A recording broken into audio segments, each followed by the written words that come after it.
the places in our body that allow us to experience the most pleasure are also the places in our body that store our pain. And you have to go back into the place where your power was taken in order to reclaim it. Welcome to Heartbreak to Wholeness, the podcast helping you heal from the mindfuck of narcissistic relationships and move towards the secure, peaceful woman you want to become. We will explore all of the tools that you need to get through your grief, to move past those I'll be alone forever fears, and rebuild your confidence so you can move forward in healthy relationships as your full self, never to get sucked into the narcissistic spell again. I am your host, Brie Walta, relationship clarity coach and EFT certified practitioner. Let's dive in. Welcome to this episode where I'm talking to my friend, Shanna Wilton, who is a survivor of sexual abuse and is here to share her story. We touch on a lot of topics, from feeling repressed sexual trauma memories surface and how to acknowledge and handle that, to recognizing toxic relationships, to recognizing the toxic relationship that she had with herself, to seeking pleasure again in her body and how she found safety to really step into her femininity, and reclaiming her body from not just being an object of use or of abuse. And at the end, we talk also about finding a sisterhood of women who can encourage and mirror growth, and how that's such an important piece of our healing that often we are not putting an emphasis on. Often we're trying to do this alone. And when we can surround ourselves with other women in the same space, so much magic can happen. So from the episode today, you're going to hear all about Shanna's story. You're going to discover that aha moment that she had that really allowed her to start to recognize, then begin to heal from her sexual trauma. You're going to learn what stands in most women's way from believing the memories that can resurface often many, many years after it happened. And then Shanna's going to give you some super easy takeaway techniques that you can use every day to start to integrate pleasure and safety and joy back into your body. And remember to stick around to the end of the episode where I will pull a Spirit Oracle card, and this card will offer you a message that you can really anchor into and stay conscious of this week in your healing. Welcome to the podcast, Shanna. I'm so happy you're here. Me too. Thank you so much for having me. Yes. For the listeners, for some context of how Shanna and I know each other, we had the pleasure of helping to co-host a retreat in Mexico like 2 years ago, I believe it was. Is that right? Yeah. 2.5, almost 3 years ago, January of 2022. Time is just, Ooh. What is time? I don't know. I don't know either. Well, actually, I got to meet you previous to that because you came to Isla and you led a cord cutting ceremony on the rooftop. That's one night in Playa Norte, and that was my first experience with you, and that was a really beautiful moment as well. Yeah. That was a huge trip for me. That was right in the middle of like the fire of the breakup from my last toxic relationship. And I just remember our mutual friend, Hannah, was like, you just need to come to Isla and like hang out with us it was like a long weekend. It wasn't even very long. And it was so exactly what I needed at that time. And so to be able to also offer you guys the cord cutting, the releasing ceremony was so special. Yeah, because in that you brought us medicine that we needed. And then of course we got to spend that whole week together. Yeah. And that was a very intense and potent experience. And it's like, we haven't seen each other many times in this life, like I think 2 or 3 times we've actually got to see each other face to face, but the intensity of the experiences that we had together in the middle of our retreat that we were leading, that Hannah was leading and that we were helping to facilitate, was when I got the news that my lifelong bestie had passed away. And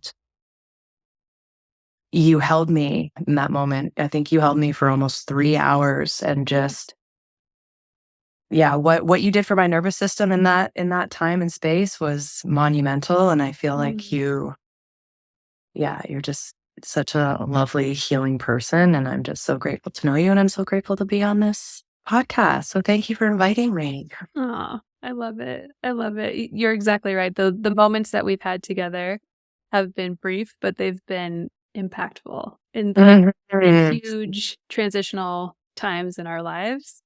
And that moment of holding you during that, like helping you to co-regulate was really my first experience with co-regulating with like somatically with somebody like that. Um, and then to go on for me to then become certified in EFT, like it all just so much sense of how the dots came together. But that was a really powerful moment for me too. Yeah. Well, it definitely didn't feel like it was your first time, so it's Well, in just this lifetime, maybe. it's encoded in your body for sure. Yeah, Yeah. and somatics is the baseline of what I teach and do, so as Right. well, so Yeah. that It's perfect that's good. segue. So you work specifically with the nervous system and helping women to move through and heal from sexual trauma.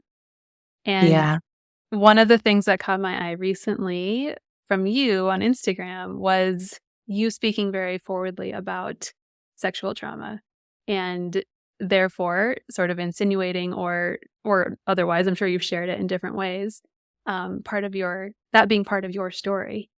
And yeah. in the conversations that we've had, I know you've been with some people in the past that we may categorize as more of a toxic relationship. And that's what I'd love for you to share with the listeners today is just a little bit of your journey and what that has looked like. Well, first, I feel like most women, if not all women in some shape or form, have experienced sexual trauma, and a lot of men as well, but that's less. I mean, for this conversation, I'm just gonna speak to my experience and the experience of women and the toxicity in the relationships that I experienced. I never really understood why. It was kinda like I was walking around blindly and, like, not understanding why I was attracting these types of men into my life. My last relationship was 4 years ago, and I remember having this moment of realization of, like, I don't know how to love myself. So how can I expect this person to know how to love me? And if I don't know how to love myself, I'm gonna attract somebody that doesn't know how to love themselves, and then, of course, that's gonna be my experience with this person. And even though we ended up splitting up, I would say that relationship was very successful because even after the breakup, he was very supportive of me and my life endeavors and was, very clear that he would always be there for me. There was a lot of verbal abuse in that relationship, but I can look back on that now and also see where I was contributing to that in a way. But through that relationship was where I also realized that the only toxic relationship that I've ever really been in is the one that I have with myself, and that all of my partners have come into my life to reflect that back to me. Yeah. So, not to say that women who are in these deeply abusive relationships are bringing this on to themselves. It's more of like, in my experience, I see where the way I was treating myself internally was just being reflected to me externally in relationships. So my relationships were the mirror for that. And so that set me off on this journey of learning how to reconnect to my power and my intuition and to the essence of who I am, and to learn how to understand and accept myself and have compassion for the things that I've been through. And the biggest thing for me was learning how to create safety in my body. So the more safety that I created and cultivated within my body, the more my unconscious revealed repressed memories to me, that so all of these things started to flood in, and I started to remember being sexually abused starting when I was very little, about 5 years old, and then all of the different scenarios that kind of followed that. And I started to really get a better understanding of why I would end up in these abusive, toxic relationships. So that was the beginning of it. And how I learned how to create safety in my body, my first coach, her and I went to high school together. And I remember seeing her on Instagram talking about pleasure and self-love and building this beautiful connection with yourself and how to create that in your romantic relationships. And it really caught my attention. And I reached out to her and we had a discovery call, and I was kind of explaining to her what I was going through. And she just said to me, Shanna, it really sounds like you don't know how to love yourself. And I started bawling my eyes out. Yeah. And she was like, if you're open to it, I would love to help you with this. So I started working with her and we did one-on-one coaching, which was super helpful and really brilliant in allowing me to rewire my belief systems and my thought processes. But she also taught me about pleasure practice and how to weave pleasure back into my life and into my body. And that's what started to create the safety. Because I remember feeling so disconnected from myself. I did not feel safe to be a woman. I operated from this hyper wounded masculine space of wanting to fit in with men and be seen as a man. Like, I mean, I was also feminine and I was attracted to men and I wanted to be attractive to them. But I also wanted to be like one of the boys and I wanted to be seen as like a cool chick. And I look back on that now and realize that that's just because I wanted them to see me as they saw themselves so that then they wouldn't hurt me. Yeah. Wow. Uh, yeah. So since from the age of 14, just up until last year, I was in construction and I owned my own construction company. And I put myself in these scenarios my whole life where I was just surrounded by men. And a lot of the times, like unhealthy men that wanted to take advantage of me in unhealthy and unsupportive ways. So that was very conducive to building this sense of like strength within myself. But it wasn't until I started to do this work that I realized how disconnected I was from my body. Like I wasn't getting my period. I didn't get my period for like 5 years. And I Wow. actually had a session with Hannah's mom. And she said to me, like, what is this not feeling safe being a woman? And it was like, and she did this energy session on me. And the very next day I got my period. Oh my gosh. And that, yeah. And then ever since then, instead of looking at my menstrual cycle as this annoying thing that comes every month, now when I get it, I'm like, wow, like I get to experience this. My body is incredible. And it's like such a joy to be a woman. So there's just this radical shift that I've experienced in the way that I treat myself and the way that I experience myself. And then that translates into the way that I experience life. So it's been a beautiful and intense journey. And then in the middle of all of that, of healing all of that sexual trauma, is when my lifelong best friend passed away. So there was all this grief mixed into that, which, I mean, there's a lot of grief in any healing journey, but there was so much grief around losing her and that lifelong connection that I had with her, which I still have. I still feel her. She comes to me. She's with me. I know that. And I know that the physical expression of her life is over, but our relationship still exists. It's just taken on a different form. Hmm.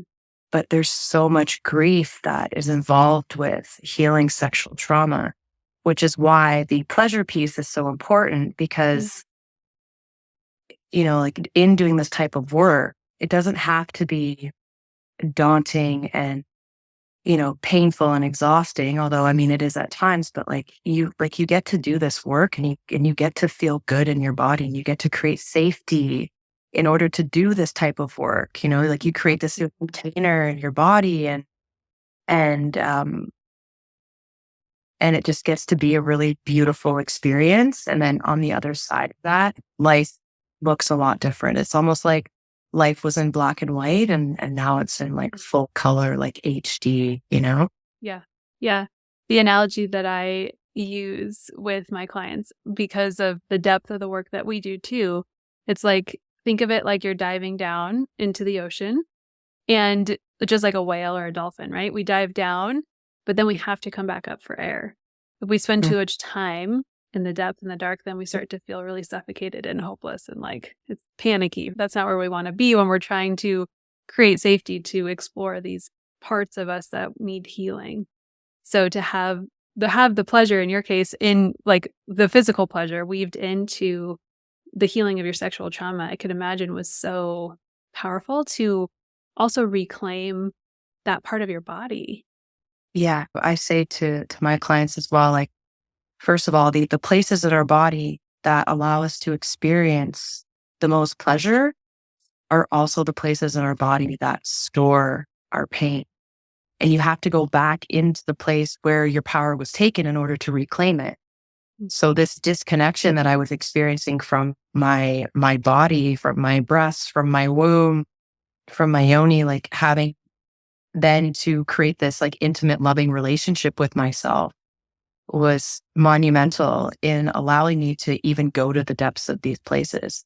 And I love what you said about, like diving into the depths of the darkness to do this work, but then weaving in joy and pleasure and like allowing yourself to come back up and take a breath of air. And pleasure doesn't necessarily have to mean like, like self pleasuring or orgasm. It can also be just like romanticizing your day to day life. Like, can I set my alarm to be something that's like soft and beautiful instead of something that just like shocks you into waking up and like Yeah. activates your nervous system and all that, like you're starting your day off Yeah. frazzled. Like, can you take 5 minutes in the morning to just hold yourself and listen to, you know, calming, beautiful music and have a conversation with yourself? Like, good morning.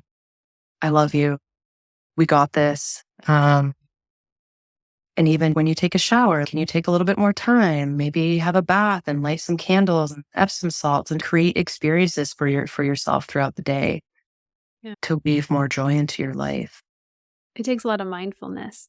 And Yeah. I think one of the ways that we escape our thoughts, our anxieties, our fears, our feelings, our history, our trauma, whatever we're trying to escape is to distract. So we put that, our thoughts on fast forward and we're just scattered all over the place all of the time thinking about the 12 next things that we have to do. And it's like, oh, I'm in the shower and I can feel the soap on my skin. Like I can feel the Yeah. loofah.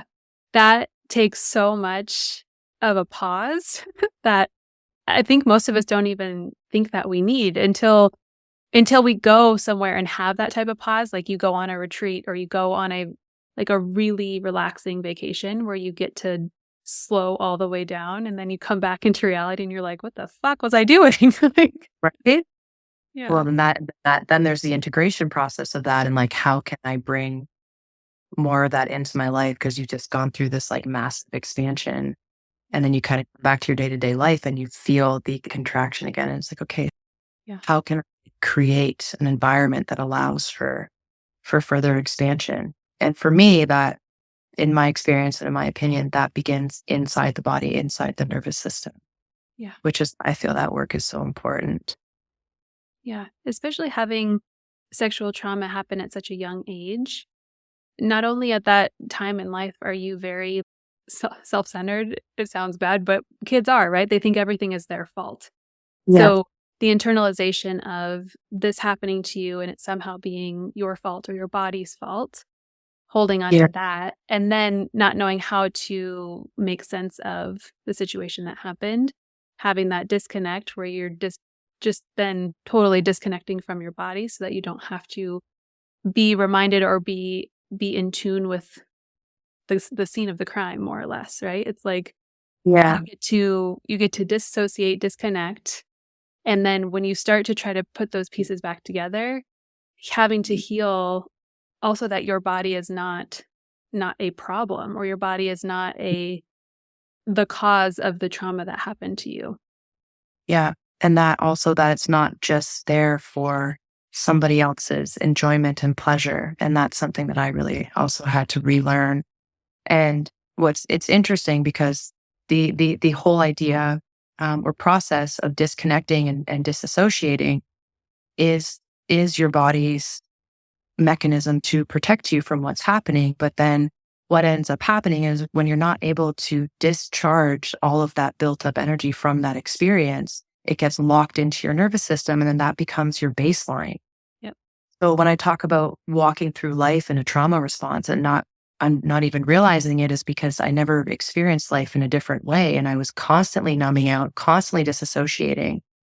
And I have this other theory and belief that when that happens at such a young age, because you're disconnected from your body and because your nervous system is just like in a hyper state of survival mode, and that's just your baseline, that other predators can then sense that in you. It's like they can sense that your defense mechanism has been disabled.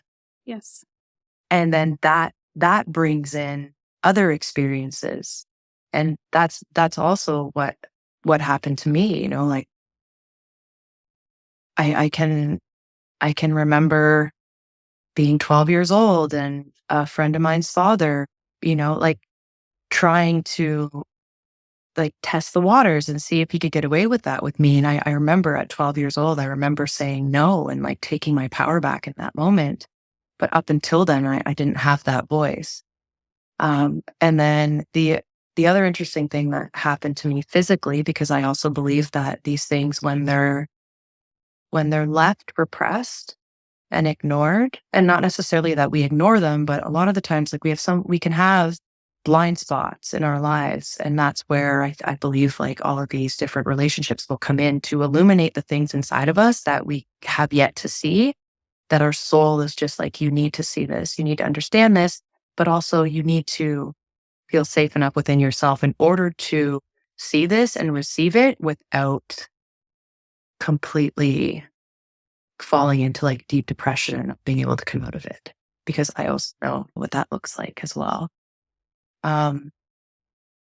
But the interesting thing that I also experienced, and I think this is kind of what I was alluding to about the repression of feelings and memories, is that they manifest in our bodies. And actually, 2020, I developed a tumor on my thyroid, which of course is chakra that's linked to communication and truth and speaking up. And this was before my conscious or my subconscious revealed this information to me. And it turned out to be non-cancerous, but I had that removed. And I remember thinking in that moment, like, I need to speak my truth. I need to speak up, and that's going to be an important part of my journey. So that was also a very interesting experience that I had. Yeah. The part Mhm. about like things being revealed to you, the more safe that you feel, I think is really important to highlight for people, because I've worked with people who have memories come back and then they second guess them immediately, and they're like, "Oh, I must just be making that up." And there Mhm. is a very real access that changes in your brain when you move from living in that hyper triggered, hyper vigilant state. When you can reduce the activity in the amygdala, you actually access more parts of your brain, including the hippocampus. So, like, your literal brain chemistry changes the more safe that you feel. And so, Right. when memories come back, or when you're finally able to remember that one time, that one traumatic event, maybe it wasn't sexual in nature, but something comes back to you where you're like, how have I never thought of that before? It's like Right. your body has created the container to be able to hold that.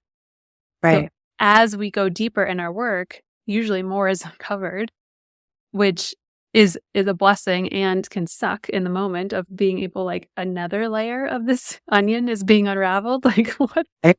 Can we just be done with this? But it's your body's way of processing, because it feels safe enough to be able to do that. Right. And I feel like our bodies are so intelligent, and it's so incredible, the the inner knowing and the inner wisdom of that as well, is just to understand what you'll be able to tolerate, especially like when it comes to that, is incredible. But the other thing I'll say to that, as far as people second guessing themselves when it comes to these memories resurfacing, because I've heard of this, like this isn't just, a random thing that happens to it happens all the time. And there seems to be something around the age of 33 for a lot of women where all of these repressed memories will come back, especially when it's to do with sexual trauma. But in the experience of sexual trauma, you will second guess yourself, because you more than likely had somebody doing these things to you that would then gaslight you Yes. into believing that this wasn't happening, Yeah. or that there's something wrong with you, and that if you tell, then this is going to happen and your family is going to reject you and no one's ever going to love you. Yeah. And to be able to access that and do the work around that takes a lot of courage. So I tell any woman that ever comes to me or does any of my programs, like, I celebrate you so deeply for having the courage and self-awareness to even be showing up Yeah. and having this conversation right now, because that takes so much courage and self-awareness. And it's just incredible to see so many women standing in their power and coming back to themselves and remembering who the fuck they are Yeah. and what Yeah. they're capable of. Yeah. Yes. And back to your original point of like having the toxic relationship with yourself, Mm. when those things happen, whether they're sexual in nature or other traumas that happen that instill these beliefs in our brain that I'm not good enough, it's all my fault. We move through life with that understanding about ourselves. So if we are not able to love ourselves, but instead are criticizing and beating ourselves up and telling ourselves we're not good enough all the time, we are not going to be able to authentically connect with somebody and receive love from them. It's going to feel way too like intimidating or unsafe because again, our nervous system is on that baseline of like, I know chaos. I know how to manage the familiar of this shit that I've done my whole life. And Yeah. healthy people aren't attractive when you're in that energy or those beliefs, which is why doing that deeper belief work is so important, because that's what shifts the internal frequency to have an unhealthy person and a healthy person both like try to come at you with dating or whatever, and you to be able to say, you're not healthy and you're healthy and I want to go this way instead of you're boring and you're the bad boy and I want you. Right. Exactly. And it's this understanding of, like, there's that saying of the devil that I know is better than the devil that I don't. Yeah. And when you can create um, that difference in dynamic of relationship within yourself, and you understand like what's possible within yourself, then you're like, okay, I get to experience this in other relationships as well. And I think we have done, I've done a lot of work around even healing my relationships with women and the sisterhood wound. And Hannah and I used to say this to each other, was like, we created this depth of relationship and honesty and support to each other. And we're like, this gets to be the baseline for all of our relationships. And when it comes to romantic partners, to like have that baseline of love and support and acceptance, understanding and nourishment and commitment to each other's growth, it's like, that's been a huge game changer as well, because then like all of these unhealthy behaviors and red flags in men or any type of relationship, like everything just becomes so clear, and you just naturally start to not want that anymore. You naturally start to like move away from those things. And it's actually really fascinating to like witness within yourself. Yeah. One of Yeah. the most, I don't want to call it insane because it's not insane, it makes total sense, but like the phenomena I see with my clients is once they start doing the healing work, their friendships start dropping away. And Hmm. they can see very clearly how those relationships were based in them putting in all of the work, or when they try to set a boundary because now they know what boundaries are, the friend is like, this isn't how we operate in this relationship, and they like cut them out or ice them or whatever. And they're like, so I've lost this person that I thought I loved, and I'm losing all of these friends that I thought were going to be my like ride or dies. And it can be such a hard period of your healing when Yeah. all of the toxicity starts to fall away. That could also be a job. That could also be family members, right? It's like the way we show up with our romantic partners, the way we're showing up in other relationships too. So if Yeah. we have that baseline understanding of, I don't deserve love, then we're going to find friends that confirm that. We're going to find a job that takes advantage of us. We're going to find the romantic person that takes advantage of us. Like, Ah, because mhm, we need our internal to match our external. right. Yeah.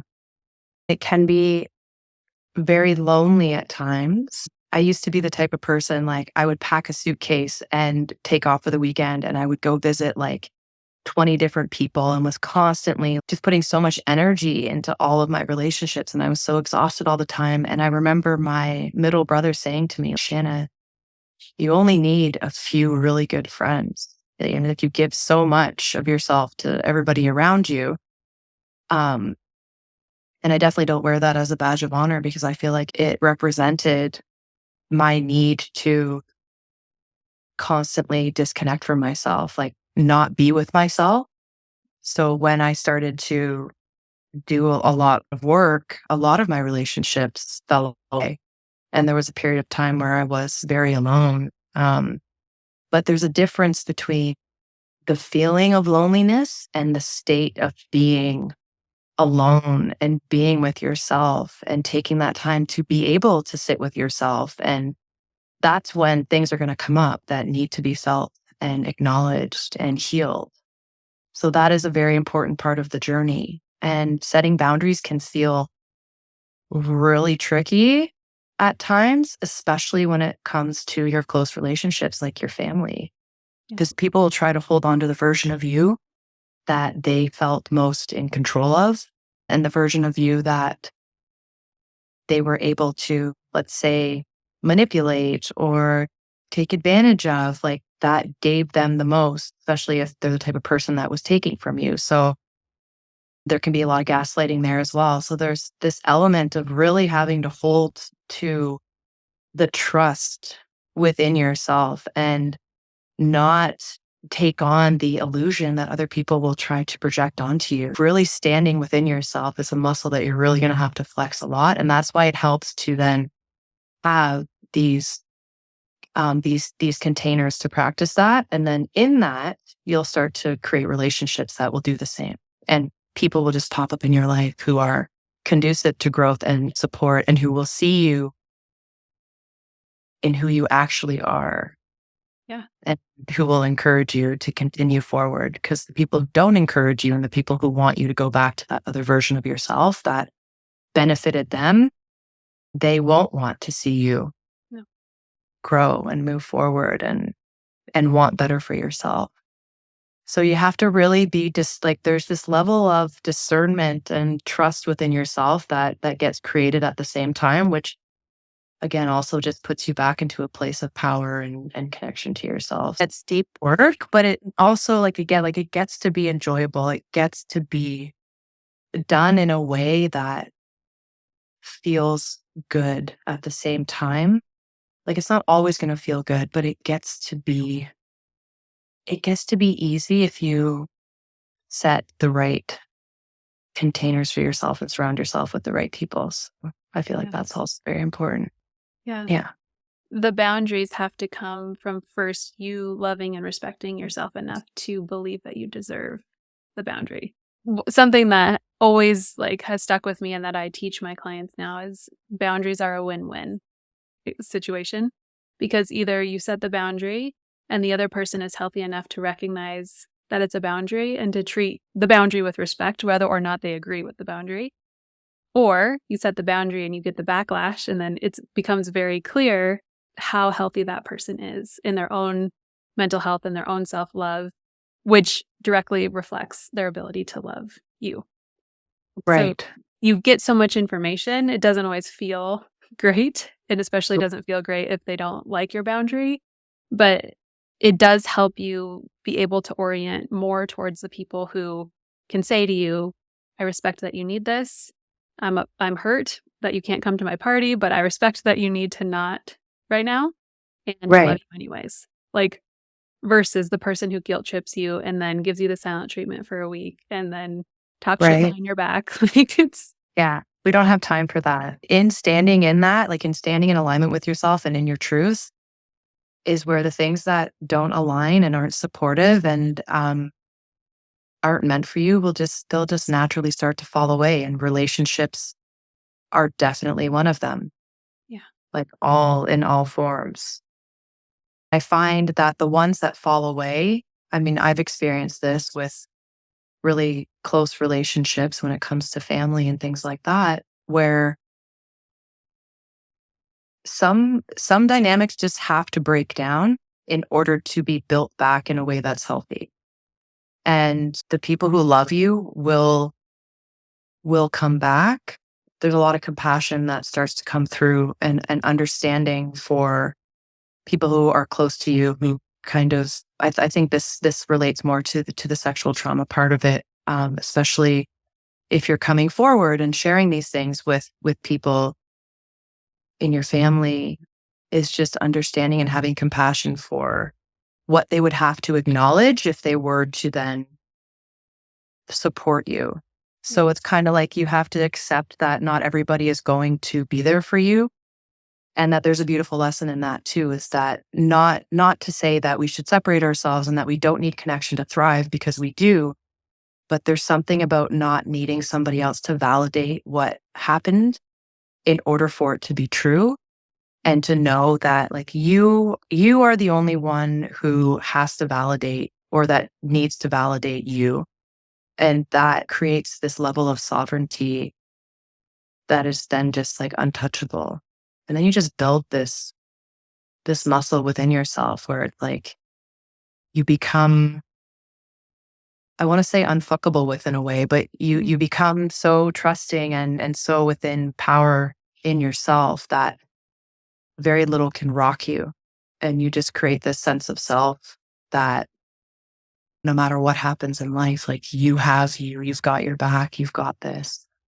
And then again, in that, you're just going to attract relationships and friendships that are conducive to that as well, that are just going to reflect that back to you. So it gets to be this beautiful, supportive network of experience and relationship. And yeah, it gets to be really beautiful. Yeah. Yeah. You learn to understand you're safe from the inside, right? It's like this rechargeable battery that you have, that you power and you fill, that fills you, instead of seeking for the safety from other people's validation or recognition or agreement or whatever you're looking for. So that's the power switch. That's like where we can reclaim all of our energy and be like, this is true, no matter if you accept it or agree with it or not. And what you believe doesn't affect what I know. Right. And seeking external validation is definitely a trap. Yes. There's always going to be this feeling of like this void within you until you then can recognize like, I'm the only one that can fill that. I'm the one that I need in this. I don't need somebody else to tell me that I'm worthy and to choose me. It's like I need to choose myself, and I need to really sit with myself and reflect on what I believe about myself and what's actually true and what's not true, and kind of let go of everything that's not serving me and that's not supportive to my growth and to my evolution. The first thing that came to mind when you said that was like, spoiler alert, it's never going to be enough. Like Right. the external validation is never going to be enough. The external love is never going to be enough. Like it's a bottomless pit that you're trying Yeah. to fill with other people. And Yeah. so the way that you fill that is by giving it to yourself through all of these practices and this work and this trauma work and all of the things that we do to try to come back home into our bodies. Yeah. Yeah. So if a woman is listening who is on this journey of maybe just recognizing that they've had some sexual trauma, and they're like, I know I need to do something with this, I don't really know where to start. Is there a practice or like a very bite-sized thing that they could start doing to build the momentum to then find support and do the deeper work? So the biggest thing that I would say is to start journaling, Mm. like to take 5 minutes, whether it's first thing in the morning or before you go to bed, and just start journaling about what you're feeling and experiencing, and kind of allow that to take on. Cause like once you start writing, and especially pen to paper, you develop this different perspective. You kind of like see yourself from the outside. So in that, you start to understand a lot more about yourself. And in doing that, you also create this deeper connection to yourself. So I would say journaling is a big one. And then somatically, I would say just holding yourself, like, even if it's just like, again, at night before you go to bed or in the morning, in whatever you're feeling, is just wrapping your arms around yourself, um, and just reminding yourself, I'm safe and I'm supported. I feel like that will really start to shift things, especially when you do that on a daily basis. Yeah. And that's a really beautiful way just to create like that little bit of safety inside of your nervous system that can then maybe lead you to make the next move, whether that be to talk to somebody or to seek out resources where maybe you don't have to speak to anybody. You could just access this resource and utilize that to begin that journey. Yeah. Yeah. Yeah. And when people are ready for that step, tell us about the new course that you have and just how you hold space for women who are navigating this. So my background is in pleasure therapy. So somatic pleasure therapy. I started off as a pleasure coach, and I just released a program, and it's called Healing Sexual Trauma. And it's a 6-part somatic practice and meditation series that is designed to empower women who are in the experience of healing themselves from sexual trauma. And that leans a lot into cultivating safety and nervous system regulation and emotional release and healing trauma on a somatic level. So there's some beautiful pleasure practices in there as well. And it just allows you to reconnect to your body and create safety within so that you can do the work to move forward. Um, so that's my current offering. And I also have some one-on-one stuff that's coming up as well. But that's where my passion and my heart has been for the last 2 years. So I'm really excited to finally see that come to fruition. Yes. Yeah, me too. I'm so excited to see you standing in this next level for you in so many ways of how you're holding space for women and guiding them, and the pleasure being part of it, but the depth changing from not just pleasure to actually healing some of the origin wounding. I love it for Right. you. Thank you. I really appreciate that. And it's so nice to be here with you and to be having this conversation and just to see your face. I'm so grateful. So thank you so much for having me. Yeah, yeah. At the end of these episodes, I always pull an oracle card, Ooh, I and love would love your help in choosing for the listeners what the message is for today. it. So Okay. go ahead and close your eyes. Just take a deep breath. And in your energy, in your intention, just asking the deck, what is the message that is most needed for the women listening today? Mm. And then whenever you feel like the shuffle's complete, you tell me when to stop. Nope, one just popped out. Blank stare. Ooh, the owl, Owl. intuition, standing in your truth. Yeah, for those Love of it. you not watching the video, it's a picture of an owl with very wide eyes, looking like it's giving you a blank stare. So let me find it in the book and I'll read what it is. Blink, blink. Blank stare invites you to take a moment to pause. No need to react. Soak it in. Take time to process what is in front of you. Sometimes you are not sure how to respond. You need more time to think, to speak. Blank stare gives you permission to slow down. Be thoughtful with your words and actions so they are in alignment with your desired expression, feelings, or values. The high-pressure energy of your environment or those close to you may push you to speak or act before you're ready. It's okay to take your time. Take a breath. Gather yourself. Shoot them a blank stare until you are ready to say what you say or do what you do. That's a I good one. love that. That is a good one. You know what's interesting is that right before I left Isla and went home, and all of these repressed memories came back to me, was I had a session with Hannah and she pulled the owl, and it was all about how the illusion is going to try and come in and tell you that you're wrong and Mhm. that what happened didn't happen. And she was just like, you need to stand in your truth and don't let the illusion trick you into thinking that this didn't happen. And then I went home and like all of this started. So it's just the owl is very important to me. It feels very in alignment with standing in your truth, trusting yourself, and not allowing the illusion to make you second guess your truth. So I love that. Yeah. And slowing down and like Mhm. tending to the nervous system is what helps you come into that truth in the first place. So Yeah. good. Anything else that you want to leave the listeners with on where to find you or how to get in touch?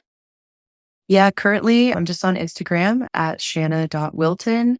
And I'm in the middle of revamping my website, glowinggoddess.ca. So that'll be coming up soon as well. But for now, yeah, you can just access, I have a lot of free practices and content on Instagram. And you can access the first part of my series as well. So part one, cultivating safety, have just been released, which is going to be followed up with part two, which is self-compassion, which is all about opening the heart. And there's beautiful breast massage practice in that one to reconnect you to yourself. So good. So, so And good. feel free to reach out. I'm like happy to connect and answer any questions and just to hold space. So I'll put all yeah, your stuff in the show notes, all the links to all the things. thank you. I love you. I just love you. Ugh. If you have been listening to the episode today and things have started to connect for you, or you already identify as a survivor of sexual abuse, I hope that this episode, at the very basis, gave you a sense of knowing that you're not alone. And if you've had that experience where memories have popped up and you have second guessed yourself, I hope that Shanna's story can help enliven that trust in you to be able to move forward and claim what you know to be true and do the healing work associated with that. So don't forget to use those takeaway techniques to begin to find some safety in your body as you're navigating all of this, and reach out to me, reach out to Shanna if you need more support. And then if you enjoyed this episode, I really recommend hitting that subscribe button so that you don't miss more stories and more wisdom like this that you can use to heal from toxic relationships and or other traumatic experiences. Until next time.